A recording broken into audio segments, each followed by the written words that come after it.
Welcome to VWG. I'm here with autistic comedian who's been on CGT, Curran Dobbs. Hello. Hello. So before we get this underway, I have a little twist. If you make me die of laughter anytime during the interview, you have to ask me a question, and if I can't answer it, then the interview will end. Right on. I assume you mean die metaphorically? No, no, no, no, no, no, no. All Let's do this. right. Who's been some of your biggest inspirations, and which comedians would you compare yourself to? Um, some of my inspirations, like I really liked comedians like Emo Phillips with the clever lines, uh, weird personality. Stephen Wright is good at the one-liners. Uh, uh, you know, Nikki Payne, I just think she's funny. Uh, and Mitch Hedberg was great too. Uh, hard to say who I'm like. I kind of uh have like not the funny voice uh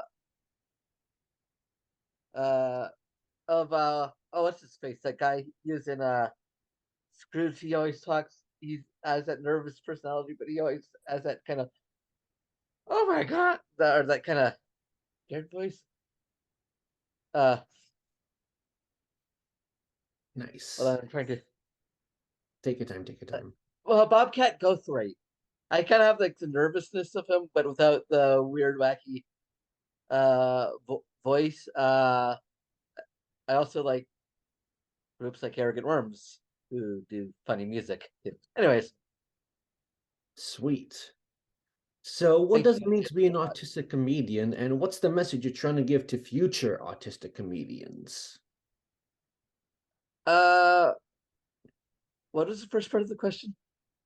What does it mean to be an autistic Oh, comedian?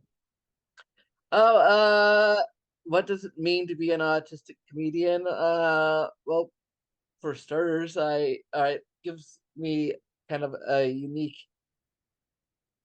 perspective. Like, it gives me access to like a certain area of humor and material that other people might not have access to. It's not like neurotypicals can't ever make jokes about autistic people. I mean, there are some funny ones out there, and there are some uh problematic ones out there, but uh it's a different perspective. So, like, it's, you come up with different kinds of jokes when you say, this is my experience as someone with autism, than you have from someone whose experience is like around people with autism. To other autistic comedians out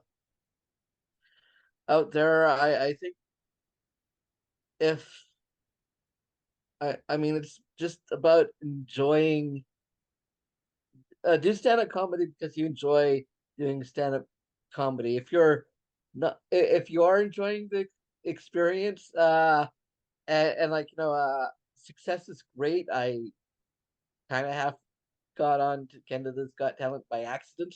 Well, not accident. No, it was on purpose. I just uh filling out the submission form to get on the show. I saw the calls for it, and I thought this would be a good way to kill the next 10, 15 minutes of time. Uh so I wasn't expecting. I just thought I was bored. But success is great, but if you're doing comedy only for as a means towards that, and towards becoming famous or like hugely successful, it's not going to be as fun.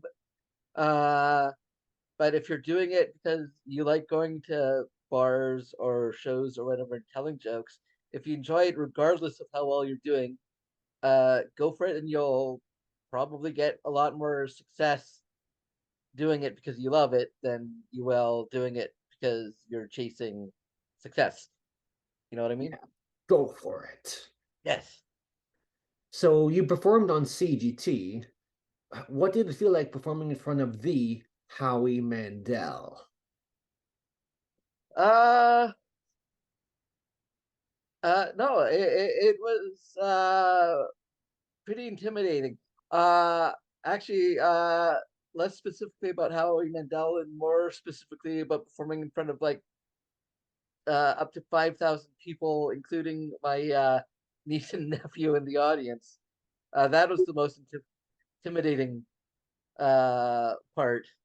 But it was like really cool to have like someone at like in my field who's super successful, who big part of Just for Laughs. Uh, well, no, he retweeted one of my CGT sets. Uh, and said it was uh hysterical, and I assume he means hysterical in the funny way and not hysterical in the uh yeah, no, but it is great. I really enjoyed it. I'm glad you did. Thank you. Finally, biggest difference between performing at bars, clubs, nightclubs, or wherever else and CGT and performing on CGT. uh some of the biggest difference is I'm more used to doing the bars and clubs and whatnot, so they don't make me as nervous as they used to, whereas CGT was a whole new thing, so it was a lot scarier. Also with the bars and clubs, like I know enough of my material that I don't really plan out. I have to like plan out my sets. I just kind of remember enough of my material so that if I've done one, I could just think of another one. Whereas with CGT, it's like you have to do a very specific set, have it all planned out, all typed out, and thirdly, you only get like few minutes on stage to do it. Whereas, which actually keeping it tight and keeping it really short, uh, is could be that short, and doing a great set is difficult. Um, it didn't make it into the final edit, but of the show, but Cardinal Official, I don't remember if it made it into the final edit, or and I don't think it did, but he during the judge comments they edit some of those out. Cardinal Official mentioned that it was like one of the I it was the best one of the best sets he'd seen. I did the best at keeping it like best like short 2 minutes, like keeping it to that 2 minutes. I was really good at doing that well with that short a time limit.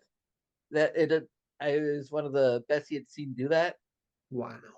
Yeah, because like when you have a longer set, it's easier to get the build up and setups. With short sets, you really want to get to the punchlines very quickly. Hmm. So I deliberately chose some of my shortest hits that get laughs for especially for the audition round. Wow. Well, thank you for taking the time to talk to me, Curran. Oh yeah.